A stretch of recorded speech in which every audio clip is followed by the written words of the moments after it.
Assalamualaikum warahmatullahi wabarakatuh. Laga Liga Champions yang mempertemukan Barcelona dengan Dortmund telah berakhir dengan kemenangan Barcelona 4-0. Laga tadi malam menunjukkan secara keseluruhan kualitas Dortmund memang berada di bawah Barcelona. Di babak pertama, Barcelona menampilkan permainan dengan intensitas yang tinggi dan konstan sepanjang babak pertama. Ini menyulitkan pemain-pemain Dortmund untuk mengembangkan pertandingan. Dan terlihat di babak pertama, pemain belakang Dortmund memberi perhatian lebih terhadap Lewandowski. Mungkin mereka sudah pernah melihat apa yang bisa Lewa lakukan dalam sebuah pertandingan. Lewandowski harus kita hormati karena dia adalah satu-satunya striker yang hidup di zaman Messi dan Ronaldo, tetapi tetap bisa menunjukkan kualitas permainannya di sepak bola Eropa. Jadi terlihat pemain belakang Dortmund lebih tertarik dan berkonsentrasi menjaga Lewandowski. Ini membuat dua pemain menyerang Barcelona lainnya bisa bermain dengan sangat bebas.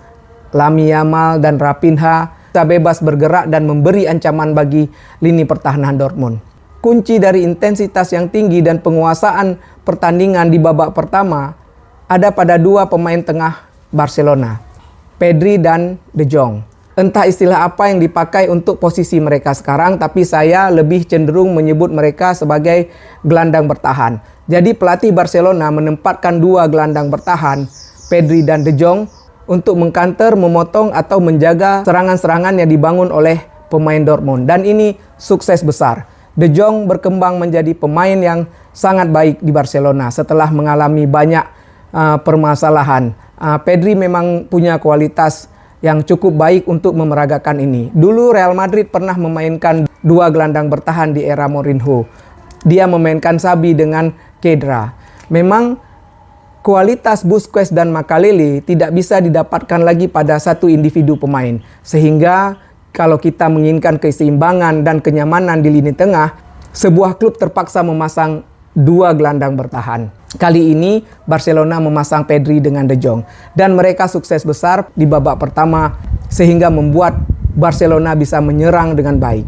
Dortmund tidak mampu mengembangkan permainan mereka di babak pertama. Ini diakibatkan karena mereka mencoba melayani permainan dengan intensitas yang tinggi seperti yang diperagakan oleh pemain Barcelona. Menurut saya ini suatu tindakan yang tidak tepat diambil oleh para pemain Dortmund. Dengan kualitas pemain yang harus diakui berada di bawah kualitas pemain Barcelona, harusnya ketika Barcelona memeragakan permainan dengan intensitas tinggi, Dortmund harus mendelay permainan. Dan kita lihat di babak pertama Dortmund nyaris mati. Walaupun gol tidak tercipta banyak, tapi di babak pertama permainan Dortmund benar-benar tidak berkembang, bisa kita katakan mati.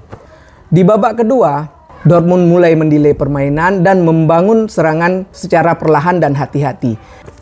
Ini membuat pemain-pemain Barcelona tertahan semangatnya sehingga tidak bisa memeragakan sepak bola dengan intensitas yang tinggi.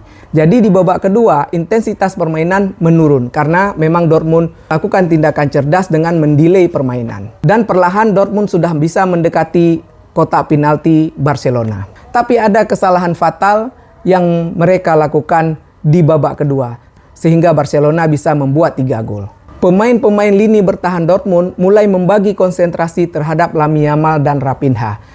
Ini kesalahan besar yang terjadi. Semua orang tahu, walaupun dia sudah menurun, tapi dengan kualitas Lewa, dia masih mampu mencetak gol ketika dia diberi peluang. Jadi saat konsentrasi pemain belakang Dortmund dipecah untuk mulai memerhatikan Raphinha dan Lamine Yamal yang di babak pertama bisa mengobrak-abrik pertahanan Dortmund, Lewa sering mendapat kesempatan. Dan di saat pengawalan dan konsentrasi pemain belakang Dortmund menurun, Lewa mencetak 2 gol. Dan gol ketiga juga diinspirasi oleh pergerakan Lewa yang sangat baik.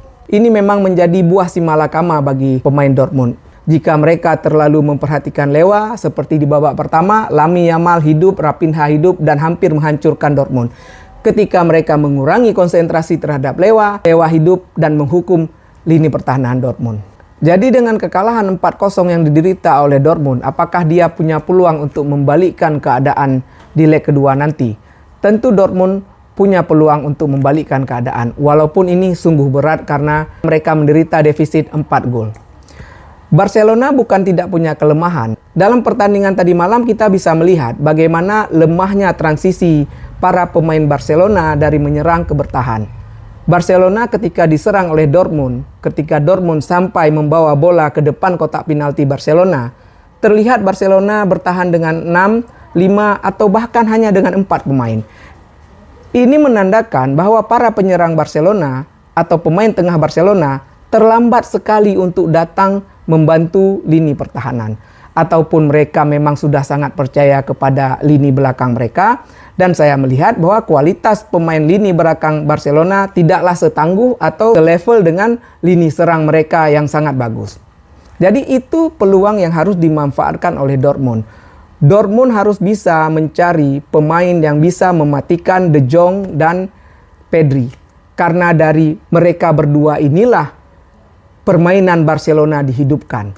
Jika De Jong dan Pedri mati, saya yakin suplai bola ke lini serang akan sangat berkurang. Dan Dortmund harus memaksimalkan serangan balik dari sayap.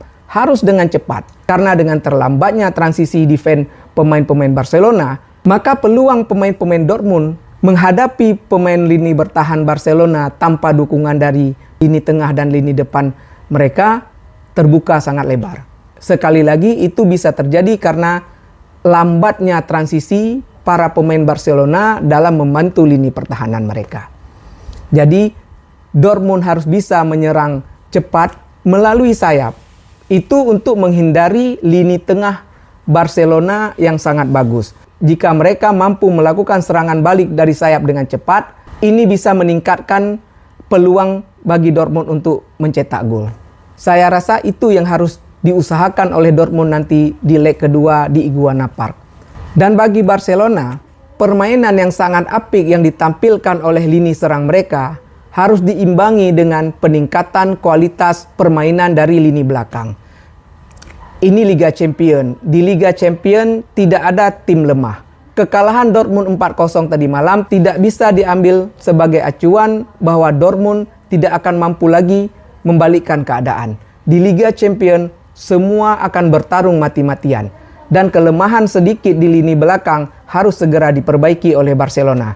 Jika Barcelona ingin melangkah lebih jauh dan bahkan memenangkan Liga Champions dengan lini serang yang sangat baik, maka mereka harus bisa membantu lini pertahanan mereka dengan cepat. Karena seperti kita ketahui, penyerang-penyerang di Liga Champions adalah penyerang-penyerang yang mampu menghukum sedikit kesalahan dari tim lawan.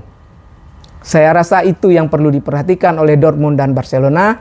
Assalamualaikum warahmatullahi wabarakatuh.